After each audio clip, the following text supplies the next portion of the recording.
5ই জানুয়ারি 2024 না ফেরার দেশে পাড়ি দিলেন গ্রন্থাগার আন্দোলনের অবিসংবাদী নেতা ও সৈনিক, বঙ্গীয় গ্রন্থাগার পরিষদের সভাপতি তথা প্রাক্তন কর্মসচিব অরুণ কুমার রায়। ছেড়ে গেলেন ওনার কাজের সঙ্গে জড়িয়ে থাকা অফুরন্ত স্মৃতি, যা ওনাকে গ্রন্থাগার কর্মী এবং গ্রন্থাগার প্রেমী মানুষদের হৃদয়ে চিরকালের জন্য স্থান করে দিয়েছে। আসুন আমরা স্মৃতির অ্যালবামের পাতা উল্টাতে উল্টাতে আমাদের চিন্তায় ও মননে তাঁকে স্মরণ করি। সঙ্গে রইল বিশিষ্ট ব্যক্তিবর্গের স্মৃতিচারণা।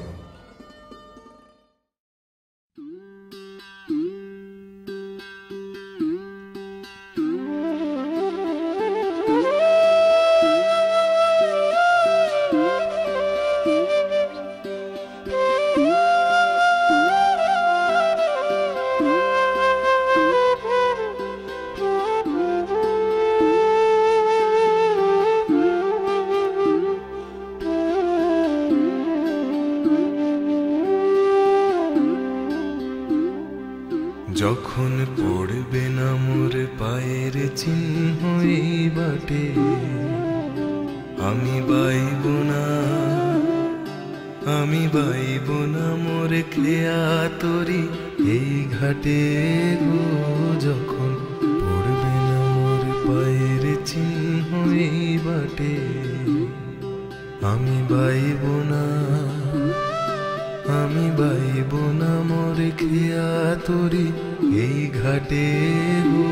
যখন পড়বে না মোর পায়ের চিহ্ন এই বাটে, চুকিয়ে দেব বেচা কেনা, মিটিয়ে দেব গো, মিটিয়ে দেব লেনা দেনা, বন্ধ হবে আনা গোনাই হাটে। তখন আমায় নাইবা মনে রাখলে, তারার পানে চেয়েছে, নাইবা আমায় ডাকলে। যখন পড়বে না মোর পায়ের চিহ্ন এই বাটে,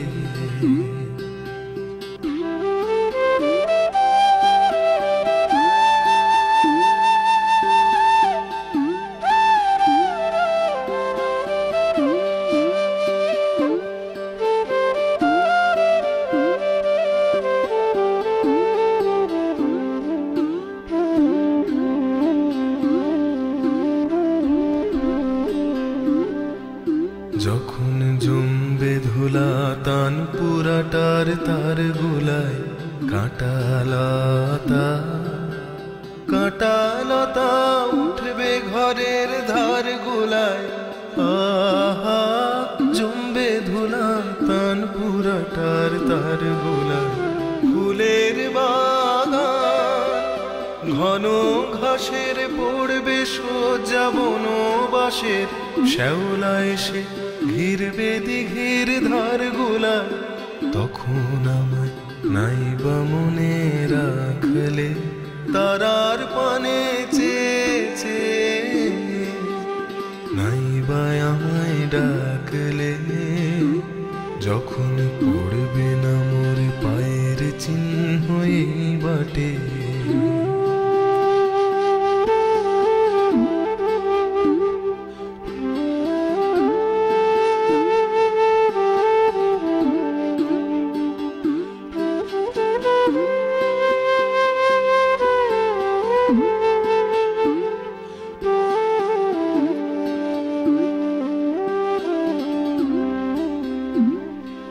তখন এমনি করে বাজবে বাঁশি এই নাটে, কাটবে দিন, কাটবে কাটবে গো দিন, আজও যেমন দিন কাটে। আহা এমনি করে বাজবে বাঁশি এই নাটে, ঘাটে ঘাটে খেয়ার তরি এমনি এমনি সেদিন উঠবে। আপনাদের সবাইকে অভিনন্দন জানিয়ে, এবং আপনারা এসছেন এই সম্মেলনে, বিশেষ করে বাংলাদেশ থেকে যারা এসছেন তাদের তো বটেই, এবং আপনারা অন্য যারা আছেন সবাইকে আমার সাদর সম্ভাষণ জানাচ্ছি এবং আশা করব যে আপনারা এই সম্মেলনকে সাফল্যমণ্ডিত করার জন্য সব রকমভাবে চেষ্টা করবেন। কারণ আমার যা শারীরিক অবস্থা, আমি হয়তো আগামীকাল থেকে আর আসতে পারবো না, কারণ দূরত্বটা আমি যেখানে থাকি সেখান থেকে যথেষ্ট। সুতরাং যাই হোক, সেটা আপনারা আমার অনুপস্থিতির ক্ষমা করে দেবেন, এই কথা বলে আপনাদের সবাইকে শুভেচ্ছা জানিয়ে আশা করি সম্মেলন সুষ্ঠু সম্পন্ন হবে, এই কথা বলে আমার বক্তব্য আমি শেষ করছি। অরুণ রায় আমার সহকর্মী, সহযোদ্ধা, সহমর্মী, ঘনিষ্ঠ বন্ধু ছিলেন। 5 তারিখে উনি গত হলেন। আমি প্রথমে তার মৃত্যুতে শোক প্রকাশ করছি। তার সাথে আমার পরিচয় 1967-68 সাল থেকে, ঘনিষ্ঠতা অনেক পরে, 1970 সালের পরে। বামপন্থী রাজনীতিতে বিশ্বাস করতেন। রাজ্যে তখন গভীর সন্ত্রাস শুরু হয়েছে। সমস্ত জায়গায় বামপন্থীদের ওয়াল লিখন, দেওয়াল লিখন যা ছিল সেগুলো সব মুছে ফেলা হচ্ছে। অরুণ রায় আমার কাছে এলেন, ওরা আপনার তো ক্যামেরা আছে, ওই যে দেওয়ালগুলো মোছা হয়েছে ওইগুলোর আপনি ছবি তুলে দিন। তা আমি গেলাম যাদবপুরে, গিয়ে যতীন চক্রবর্তীর একটা ওয়ালে লেখা ছিল অর্ধেক মোছা, সেইটার আমি ছবি তুললাম একটা রানিং ট্যাক্সিতে। তখন সন্ত্রাসের যুগ চলছে, তো যা গিয়ে সেটা তো ডেভেলপ করে ছবি টবি দিলাম। সেই থেকে আমার সাথে তার সাথে একটা গভীর পরিচয়। অরুণ রায় সম্বন্ধে বলতে গেলে প্রথম যেটা বলতে হয় সেটা হচ্ছে উনি একজন লায়ন হার্টেড ম্যান। বহু লোককে আর্থিক সাহায্য করেছেন, আর্থিক ঋণ দিয়েছেন, কেউ ফেরত দিয়েছে, কেউ ফেরত দেয়নি। এটা হলো তার একটা প্রধান গুণ। এবং এটা নিয়ে কাউকে কখনো বলেননি যে আমি অমুককে টাকা দিয়েছি, অমুককে কী করেছি সেগুলো, তমুককে কী করেছি সেগুলো কিছু বলেননি। অরুণ রায় ছিলেন একটা গ্রন্থপ্রেমী। বই কিনতেন শুধু ফেলে রাখার জন্য না, বইটা তিনি পড়তেন। কিন্তু কখনো বলেননি যে আমি অমুক পড়েছি তমুক পড়েছি, সেগুলো তার কোনো কিছু ছিল না। অরুণ রায় ছিলেন পরিবেশ প্রেমিক, গাছ কাটাটাকে পছন্দ করতেন না। মেচের ছাদে অনেক গাছ করেছিলেন, বনসাই করেছিলেন, সেগুলো তার থেকে আমাকেও কিছু দিয়েছিলেন। এটা হলো একটা বড় গুণ। অরুণ রায় ছিলেন একজন পর্যটক, অনেক জায়গায় গেছেন আমাদের সঙ্গে, নিজেও গেছেন অনেকের সাথে, আমাদের সাথেও গেছেন, ট্রেক করেছেন। যেমন ভ্যালি অফ ফ্লাওয়ার্স, মুক্তিনাথ, গোসাইকুণ্ড, মানে শতপন্থ, গুজরাট, এ সমস্ত জায়গায় আমরা একসাথে ঘুরেছি। অরুণ রায় ছিলেন একজন দক্ষ সংগঠক। একসঙ্গে আমরা বহু জেলায় জেলা কমিটি গঠনের উদ্দেশ্যে আমরা গিয়েছি এবং ইউনিয়ন করেছেন। যাদবপুর ইউনিভার্সিটিতে ইউনিয়নের একজন মানে প্রতিষ্ঠাতার মধ্যে একজন আছেন, তবে আবার অগোছালো ছিল। তার যে ব্যাপারটা বা মেসে যেখানে যেতাম তার খুব গোছানো ছিল তা নয়। 72 সালে একটা ইনসিডেন্ট হলো, যাদবপুরে অরুণ রায়কে সেন্ট্রাল লাইব্রেরি থেকে অপহরণ করার একটা চেষ্টা হলো। তখন যারা মহিলা লাইব্রেরিয়ান ছিলেন তারা পিসিবি মল্লিককে বলে তার গাড়িটি নিয়ে সে গাড়িতে করে পায়েতে মানে মেঝেতে শুইয়ে তাকে নিয়ে গেলেন।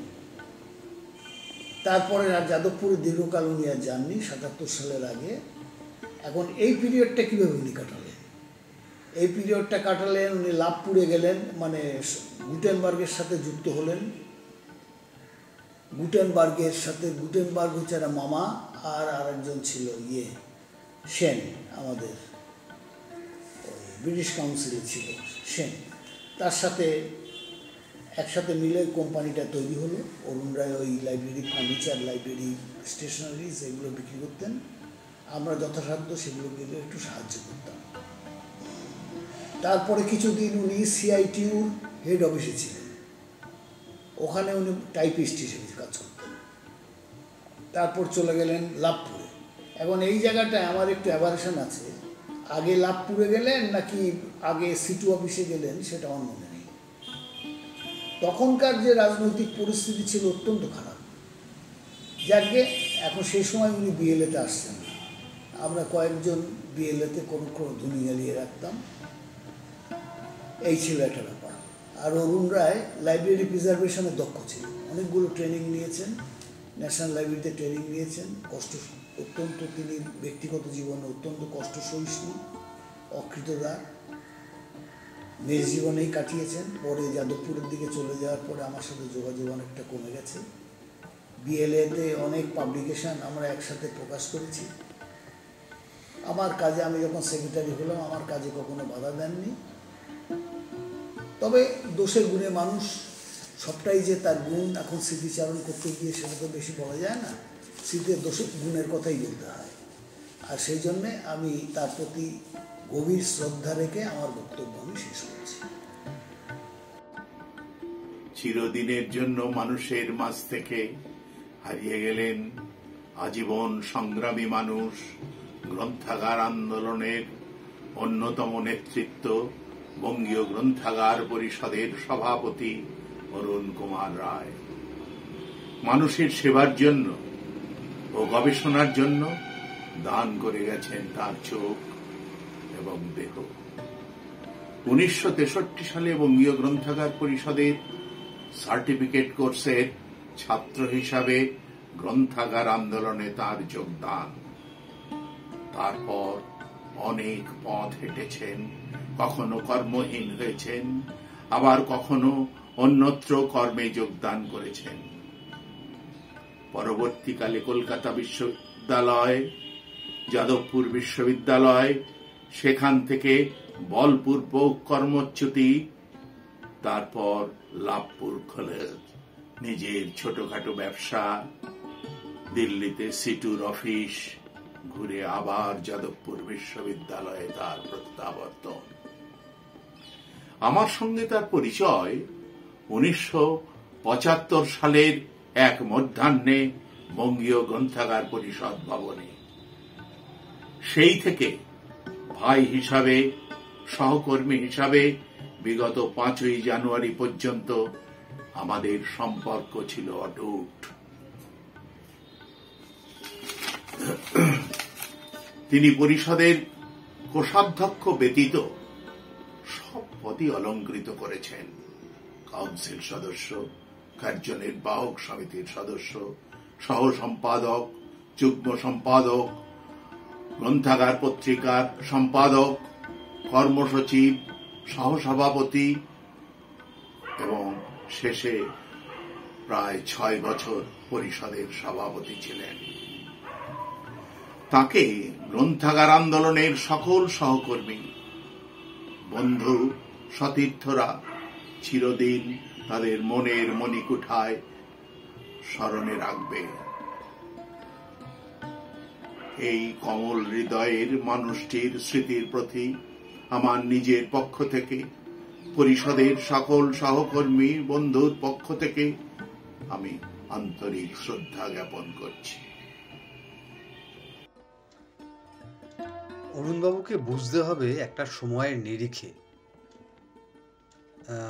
একদম বিএলের একজন সাধারণ কর্মী থেকে তিনি যখন প্রয়াত হন তখন তিনি ছিলেন বিএলের সভাপতি, এবং সোকল যে ধরুন আমরা কোনো জায়গাকার লাইব্রেরিয়ান, চিফ লাইব্রেরিয়ান, অধ্যাপক ইত্যাদি ইত্যাদি, সেই ক্যারিশমাটা কিন্তু তার ছিল না।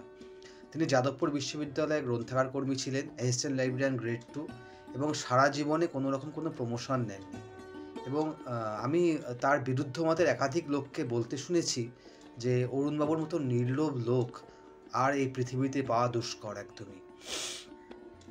মানে বড় পদের জন্য তার কোনো মোহ ছিল না, অথচ তিনি যে সময় ছিলেন ইচ্ছা করলেই হয়তো অনেক বড় বড় জায়গায় চলে যেতে পারতেন, কিন্তু সেগুলো তিনি কিন্তু যাননি একদমই। সময়ের নিরিখে কথাটা কেন বললাম, কারণ এটা তো বাস্তব যে 7-এর দশকের সেই উত্তাল সময় তাকে দুবার প্রাণনাশের চেষ্টা করা হয়েছিল তার।